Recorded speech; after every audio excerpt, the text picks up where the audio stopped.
ওলামা দল আমাদের অত্যন্ত কাছের দল। শহীদ জিয়া যে আদর্শ এই দলটি প্রতিষ্ঠা করেছে, সেই দল আজ পর্যন্ত ইসলামের পক্ষে,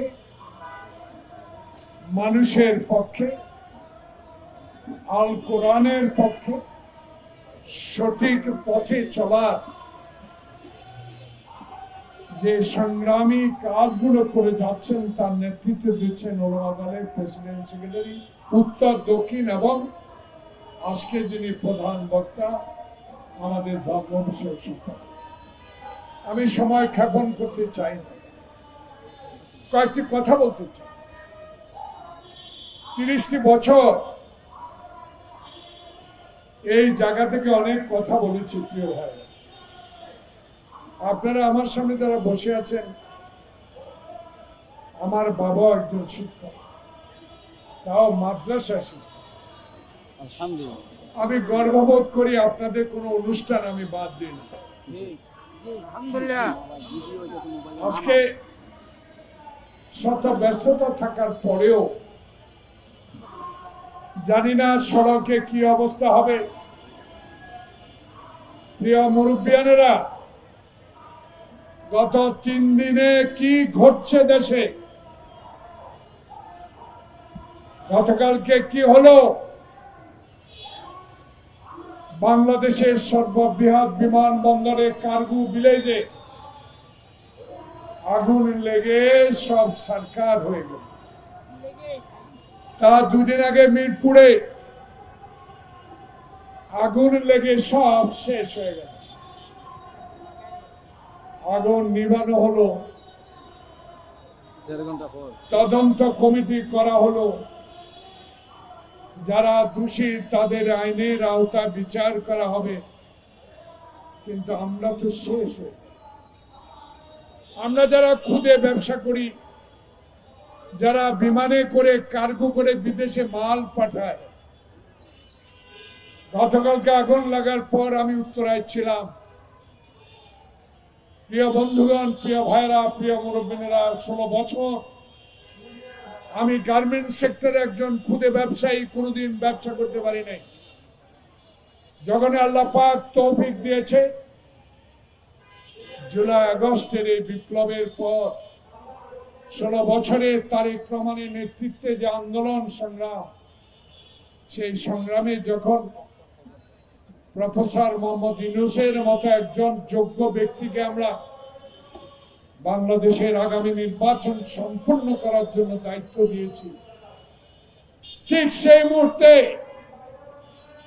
ঠিক সেই সময়ে যখন এই নির্বাচন কমিশন বলা শুরু করলো ডিসেম্বরের প্রথম সপ্তাহে বাংলাদেশের এই নির্বাচন তফসিল ঘোষণা করবেন, ঠিক তার পূর্ব মুহূর্তগুলো বাংলাদেশে এই নির্বাচনকে ব্যাহত করার এই অশনি সংকেতগুলো খুঁজে বের করতে হবে।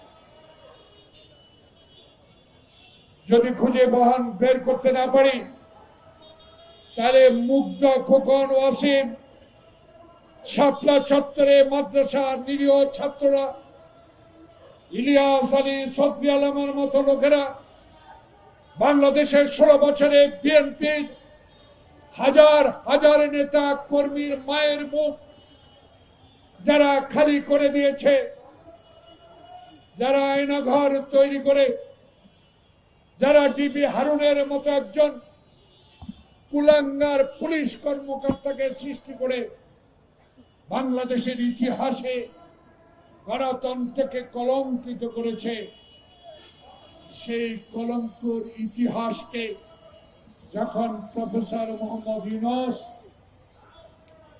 আপনাদের আমাদের সহযোগিতায় বাংলাদেশে একটি নির্বাচনের তফসিল ঘোষণা করার প্রস্তুতি নিচ্ছেন, ঠিক সেই মুহূর্তেই বাংলাদেশে বর্তমান সমসাময়িক রাজনীতিতে যে অশনি সংকেত আমরা দেখতে পাচ্ছি, তার নিয়ে দু একটা কথা না বললে আমরা যারা মুক্তিযুদ্ধে অংশগ্রহণ করেছি, যারা 16 বছর 10 বছর আমি কারাগারে ছিলাম, তাদের মনে বড় দুঃখ থেকে যাবে। আলেম ওলামাগণ, দুঃখ আপনাদেরও আছে। একটু আগে একজন বক্তা বলেছে, গ্রেপ্তার হওয়ার পর আমি প্রত্যেকটা আলেম ওলামার ঘরে ঘরে গিয়ে তার পরিবারকে সান্ত্বনা দিয়েছি।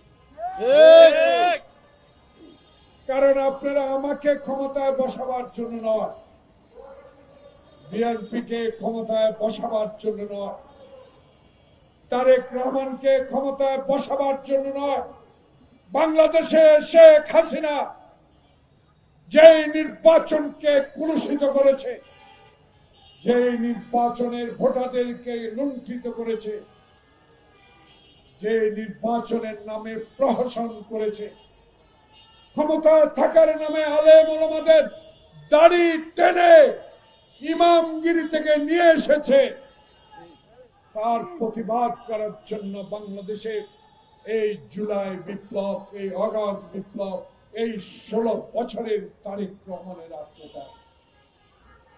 তাই ঠিক সেই মুহূর্তেই কেন বাংলাদেশে তৎপরতা শুরু হলো। প্রিয় মুরব্বীরা,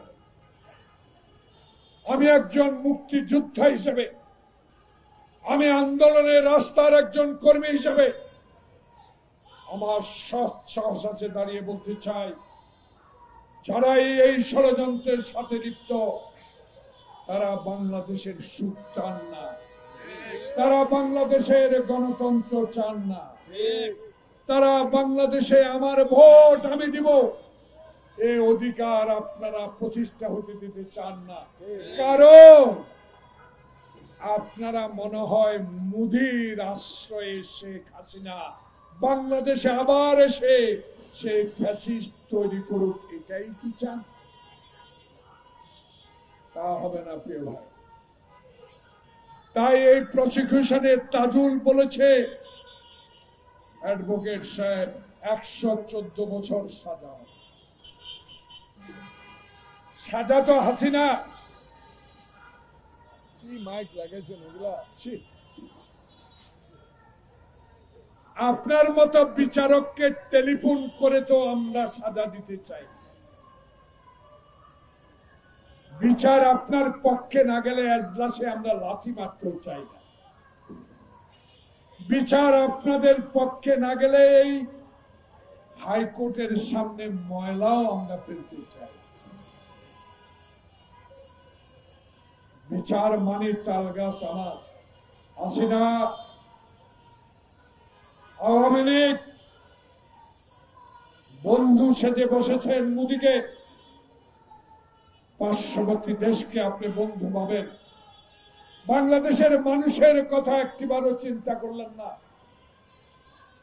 পদ্মায় পানি শুকিয়ে যায়, তিস্তায় পানি পায় না, ফারাক্কার বাঁধ সময় মতো খুলে দেয়, সময় মতো আবার আটকিয়ে দেয়। ফেলানির লাশ তার কাটায় ঝুলে, পুশিনের নামে বাংলাদেশে আপনি যে অনৈতিক ভাবে পুশ করছেন, হাসিনা মোদী কি আপনার বন্ধু হতে পারে?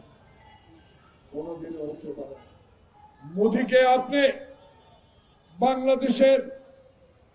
বাংলাদেশের মানুষের জন্য মোদীর সাথে বন্ধুত্ব করে, সে 71 সালে আমি দেখেছি যখন মেজর জলিল এই হিন্দুস্তান সেনাবাহিনীর বিরুদ্ধে অস্ত্র লুট করে যখন নিয়ে যাচ্ছিল, আমার গার্মেন্ট সেক্টরের সকল মেশিনারি যখন ট্রাকে ট্রাকে করে ভরে নিয়ে যাচ্ছিল, তখন এই মেজর জলিল প্রতিবাদ করেছিল।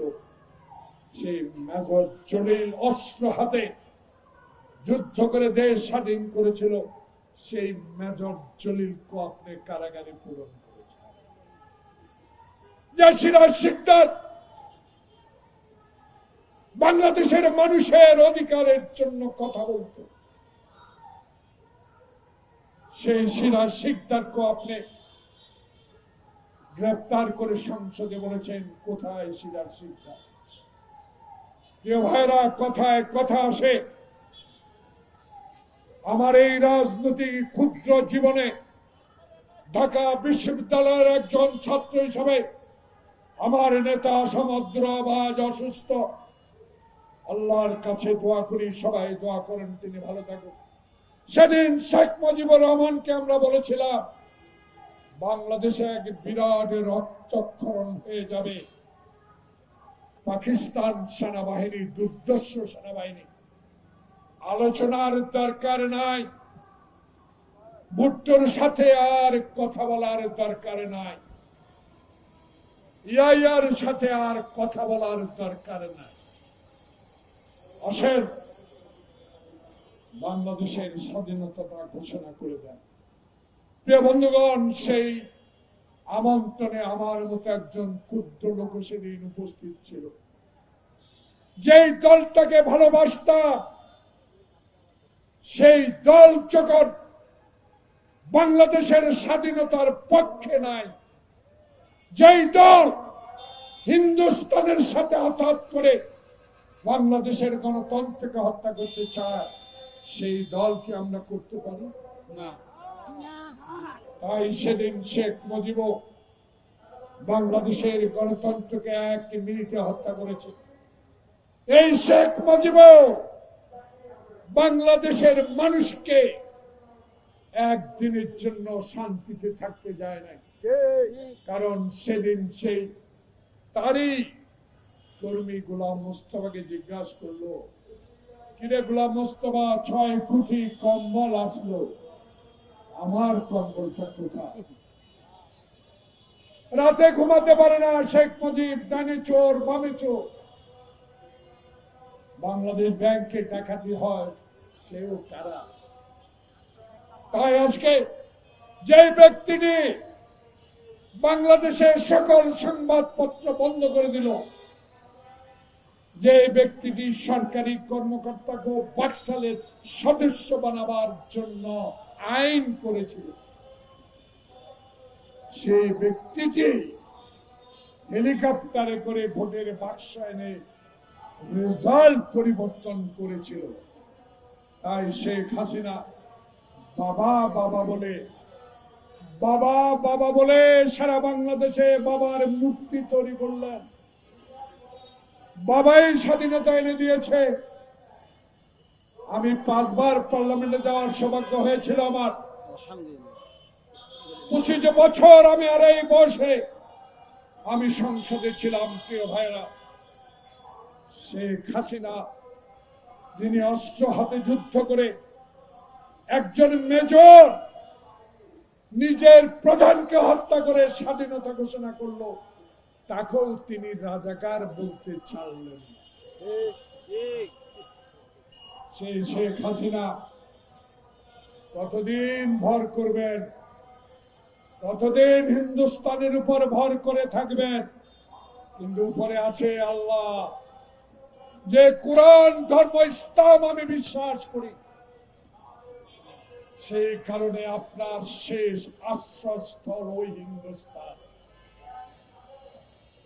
এখনো হিন্দুস্তান থেকে বসে বসে টিপ টিপ করেন। এখনো আপনার ব্যবহার, এখনো আপনার কথায় মনে হয় বাংলাদেশে আপনি আসবেন।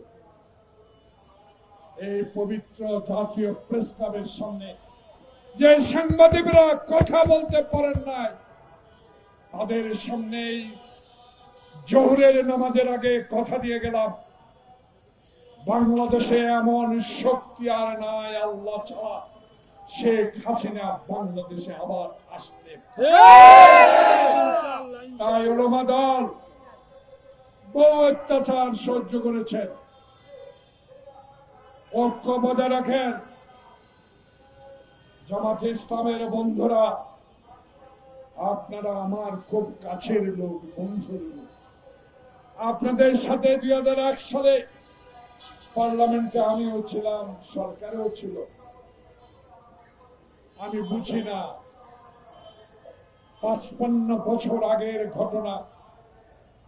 নিশ্চয়ই যারা স্বাধীনতার পর জন্মগ্রহণ করেছেন তারা এখন বুঝতে পেরেছেন।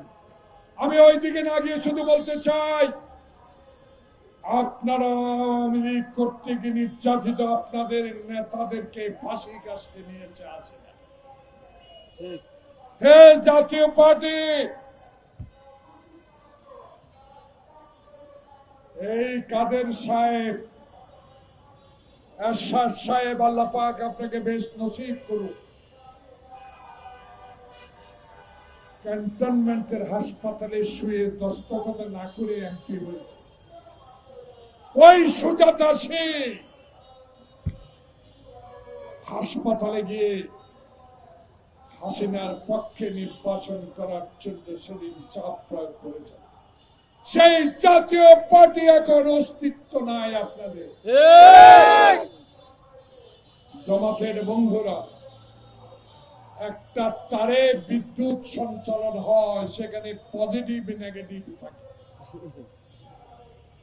তার কিন্তু আসুন না ভাইয়ে ভাইয়ে রাস্তায় আর রক্তক্ষরণের প্রয়োজন নাই।